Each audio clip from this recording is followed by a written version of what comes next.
Hi there, welcome back to Camera Than Coffee, where we talk about the up and the coming cameras. And today we are breaking down the specs of the all-new Fuji X-T30 Mark II with its predecessor Fuji X-T30. So the all-new Fuji X-T30 Mark II was released yesterday at surprisingly same price, and it will be available in black and silver option from October this year. In most respects it's same as X-T30, but there are some good additions inside the camera that will definitely make you choose Mark II if you have been planning to buy X-T30.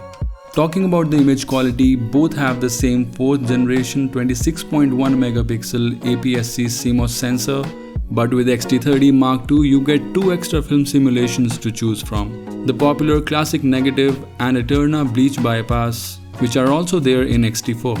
Adding more to the colors is the new color chrome effect blue, which when combined with the film simulation modes enhances creative flair in color tones and gradations. X-T30 does have a color chrome effect, but blue one is the new addition in Mark II. The next difference is in the grain effect. With X-T30 we could only change the roughness of the grains, and now we can also adjust the grain size in the Mark II. Speaking of images, the cameras output both JPEG and RAW file formats, but Fuji hasn't specified if there is a RAW plus JPEG format in the new camera. The next upgraded area is the autofocus. Even though both have intelligent hybrid autofocus with 425 face detection autofocus points, the X-T30 Mark II inherits the high-speed autofocus of the flagship X-T4. And not just that, the Mark II has the ability to use face detection autofocus in low light levels of -7 EV. Great one. But other specs that matter a lot in photography like ISO, shutter speed, continuous shooting, electronic viewfinder, inbuilt flash, lens mount, all these specs are identical in both the cameras. Talking about the body, the Mark II inherits the same lightweight and compact body of X-T30. Exactly same dimensions, but Mark II is 5 grams lighter. One more difference is in the screen.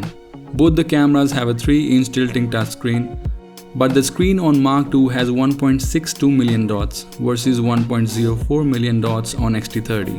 Both cameras have the same battery, but Mark II performs slightly better when it's about still photography, whereas both the cameras have the same video battery life. And yes, both the cameras can be internally charged using the USB, but Mark II has the latest USB port. And sadly, there is no weather sealing on either of the cameras. Talking about the video specs, both the cameras can record DCI and UHD 4K up to 30 FPS. But when it comes to Full HD recording, the new Mark II can record up to 240 frames, delivering 10x slow motion video. Wow.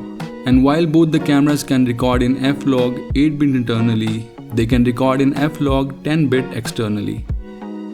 Sadly, no in-body image stabilization has been added in the Mark II, and both the cameras can be used as webcam or for live streaming. Lastly, when we look at the ports, we see the exactly same thing. That's it. If the video was helpful, do support me by subscribing. Thank you so much for stopping by.